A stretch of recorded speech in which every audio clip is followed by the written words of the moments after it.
नमस्ते बच्चों, आज हम हिंदी में घटक व्याकरण, उपघटक सर्वनाम और उसके भेद इनकी जानकारी प्राप्त करेंगे। बच्चों, पहले हमने सर्वनाम का जो पहला भेद है पुरुषवाचक सर्वनाम और उसके 3 भेद उत्तम पुरुष, मध्यम पुरुष और अन्य पुरुष, इनकी जानकारी देखी है। अभी हम इसमें आगे के दूसरा, तीसरा, चौथा, पांचवा और छठवां भेद है उसकी जानकारी प्राप्त करेंगे। जो सर्वनाम के भेद में दूसरा भेद है प्रश्नवाचक सर्वनाम। जैसे वाक्य में देखो, वाक्य के आधार पर हम देखते हैं, तुम्हारा नाम क्या है, तुम कब आओगे, वे कहाँ के रहने वाले हैं। तो इस तरह बच्चों, जब वाक्य में प्रश्न पूछा जाता है तो प्रश्न पूछने के लिए कौन से सर्वनाम का उपयोग होता है। तो इस तरह क्या, कब, कहाँ, कौन, इन जब सर्वनाम शब्दों का प्रयोग होता है तब उसे प्रश्नवाचक सर्वनाम कहते हैं।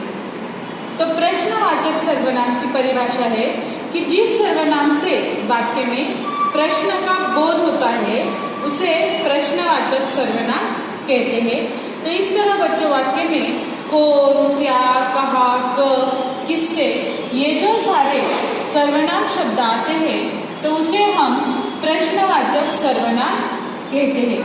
तो यहाँ पर पहले वाक्य में तुम्हारा नाम क्या है, तो यहाँ पर किसी से प्रश्न पूछने के लिए क्या इस सर्वनाम शब्द का प्रयोग किया, इसलिए इसे प्रश्नवाचक सर्वनाम कहते हैं। दूसरे वाक्य में तुम कब आओगे, यहाँ पर कब, इसीलिए यहाँ पर प्रश्न पूछने के लिए इस सर्वनाम शब्द का प्रयोग आया, इसलिए इसे प्रश्नवाचक सर्वनाम कहते हैं। और तीसरे वाक्य में वे कहाँ के रहने वाले हैं, तो कहाँ, यह सर्वनाम शब्द जो है यह प्रश्न पूछने के लिए आया है, तो इसलिए इसे प्रश्नवाचक सर्वनाम कहते हैं। तो वाक्य में इस तरह सर्वनाम जो है प्रश्नवाचक, वह पहचानने के लिए बहुत आसान है कि पहचानने के लिए जब वाक्य में प्रश्न पूछा जाता है या प्रश्न पूछने के तौर पर उनका उपयोग किया जाता है तो उसीलिए उसे प्रश्नवाचक सर्वनाम कहते हैं। बच्चों, सर्वनाम के भेद में तीसरा भेद है निजवाचक सर्वनाम। तो निजवाचक सर्वनाम मतलब क्या, किसका अर्थ होता है कि खुद, स्वयं। तो वाक्य के पहले हम वाक्य को पढ़ेंगे और उस पर हम यह परिभाषा देखेंगे। पहला है स्वयं काम करो। दूसरा वाक्य है बच्चा खड़ा होकर अपने आप चलने लगा। तीसरा वाक्य है मैं खुद उसका काम करूंगी। तो इस तरह बच्चों, यहाँ पर पहले वाक्य में स्वयं काम करो, तो स्वयं यह सर्वनाम शब्द आया। दूसरे वाक्य में बच्चा खड़ा होकर अपने आप चलने लगा, तो आप, यह जो शब्द है यह सर्वनाम शब्द आया। और तीसरे में मैं खुद उसका काम करूंगी, तो खुद यह सर्वनाम शब्द आया। तो इस तरह बच्चों, ये जो शब्द है स्वयं, आप और खुद, ये जो रेखांकित सर्वनाम शब्द है, यह सर्वनाम शब्द संज्ञा या सर्वनाम के स्थान पर आते हैं या इनका प्रयोग किया जाता है वाक्य में, तो इस तरह उन्हें निजवाचक सर्वनाम कहते हैं। तभी यहाँ पर मतलब परिभाषा में देखा जाए तो वह सर्वनाम जो वाक्य में कर्ता के स्थान पर आता है उसे हम निजवाचक सर्वनाम कहते हैं। मतलब इस तरह वाक्य में यहाँ पर स्वयं मतलब कर्ता यहाँ पर खुद बता रहा है कि स्वयं काम करो, मतलब खुद के बारे में यहाँ पर बता है, इसीलिए इसे हम निजवाचक सर्वनाम कहते हैं। दूसरे में बच्चा खड़ा होकर अपने आप चलने लगा, तो आप, यह जो सर्वनाम शब्द है यहाँ पर बच्चे के बारे में बताए कि उसके खुद के बारे में। इस तरह इस वाक्य में जब कर्ता के स्थान पर यह शब्द आया आप, इसीलिए उसे निजवाचक सर्वनाम शब्द कहा। और तीसरे में मैं खुद उसका काम करूंगी, तो खुद यहाँ पर स्वयं के बारे में मतलब खुद के बारे में, अपने बारे में आया या शब्द सर्वनाम, तो कर्ता के स्थान पर यह शब्द आया, इसीलिए इसे निजवाचक सर्वनाम शब्द कहते हैं। तो इस तरह बच्चों वाक्य में जब स्वयं, आप और खुद यह जब कर्ता के स्थान पर शब्द आते हैं तो उसे हम निजवाचक सर्वनाम शब्द कहते हैं। तो निजवाचक सर्वनाम की परिभाषा हम देखते हैं कि वह सर्वनाम जो वाक्य में कर्ता के स्थान पर आता है उसे निजवाचक सर्वनाम कहते हैं। जैसे कि स्वयं, खुद, आप, ये जो शब्द है यह निजवाचक सर्वनाम शब्द कहलाते हैं। सर्वनाम के भेद में चौथा भेद है संबंधवाचक सर्वनाम। संबंधवाचक सर्वनाम मतलब क्या कि जिस सर्वनाम से किसी संज्ञा का संबंध सूचित हो उसे संबंधवाचक सर्वनाम कहते हैं। तो हम इस वाक्य के आधार पर इसकी परिभाषा भी देखते हैं और जानकारी भी हासिल करते हैं कि जैसे पहला वाक्य है, जो मेहनत करेगा वह परीक्षा में उत्तीर्ण होगा।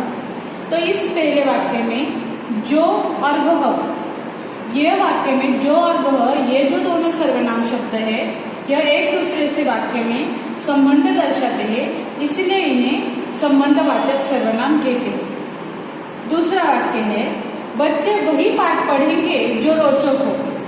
तो इस तरह वही और जो, इन दोनों शब्दों का एक दूसरे से संबंध होता है, तो इसीलिए इसे संबंधवाचक सर्वनाम कहते हैं।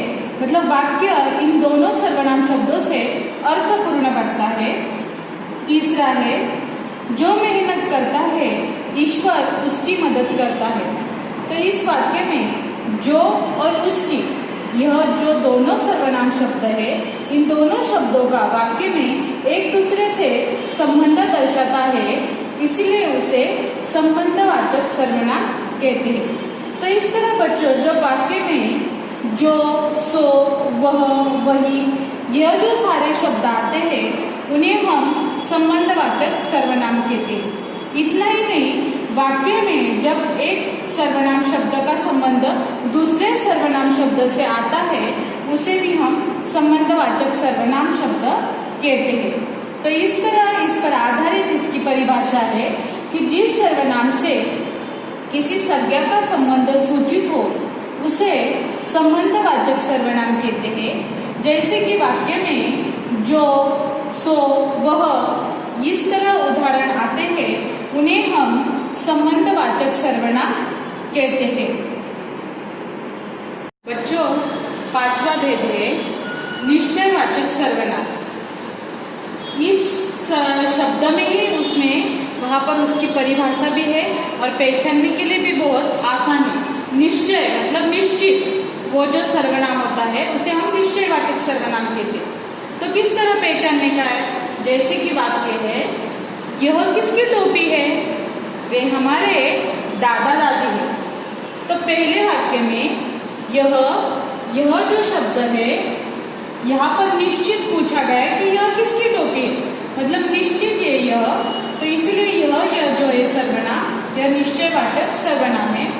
दूसरा है, वे हमारे दादा दादी है। तो दादा दादी के बारे में निश्चित है, हम उनके बारे में जानकारी दूसरों को बताते वक्त हमने वे इस सर्वनाम शब्द का प्रयोग किया, इसीलिए वे यह निश्चयवाचक सर्वनाम शब्द हुआ। तो इस तरह बच्चों कि जो सर्वनाम किसी व्यक्ति अथवा वस्तु का जब हमें निश्चित बोध होता है तब उसे निश्चयवाचक सर्वनाम शब्द हम कहते हैं।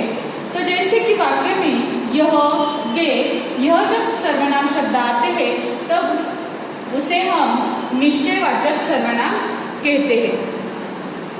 जो सर्वनाम के भेद में पांचवा भेद है अनिश्चयवाचक सर्वनाम। अनिश्चय मतलब क्या कि जिसकी हमें निश्चित जानकारी नहीं रहती। तो इस तरह कौन से ऐसे सर्वनाम शब्द हैं कि जिनका इस्तेमाल हम वाक्य में करते हैं? तो चलो हम वो देखते हैं। पहला वाक्य है, वहाँ कोई खड़ा है। दूसरा है, माँ ने कुछ सामान दिया है। तो पहले वाक्य में वहाँ कोई खड़ा है, तो कोई मतलब कौन है वो पता नहीं। उसके बारे में हमें जानकारी नहीं है, मतलब निश्चित पता नहीं है, मतलब हम उसके बारे में अनिश्चित है, इसीलिए कोई यह शब्द जो है सर्वनाम शब्द, यह अनिश्चयवाचक सर्वनाम शब्द है। दूसरा है माँ ने कुछ सामान दिया है। तो यहाँ पर इस वाक्य में कुछ कितना दिया है, क्या दिया है, ये हमें पता नहीं है, उसके बारे में अनिश्चित है हम, इसीलिए यहाँ पर कुछ, यह अनिश्चयवाचक सर्वनाम शब्द का प्रयोग हुआ। तो इस तरह बच्चों हम इसकी परिभाषा देखते हैं कि जिन सर्वनाम शब्दों से किसी निश्चित व्यक्ति अथवा वस्तु का हमें बोध न हो, बोध न होना मतलब समझ में न आना, तो बोध न हो उन्हें हम अनिश्चयवाचक सर्वनाम कहते हैं। तो हमें पहचानने का कैसे, कि जैसे कि वाक्य में कोई, कुछ इस तरह के शब्द आते हैं, उन्हें हम अनिश्चयवाचक सर्वनाम कहते हैं। मतलब कि वाक्य में उसके बारे में हम पूरी तरह निश्चित ना हो, उसके बारे में हम अनिश्चित हो, उसे उस सर्वनाम के बारे में, तब उसे हम अनिश्चयवाचक सर्वनाम कहते हैं।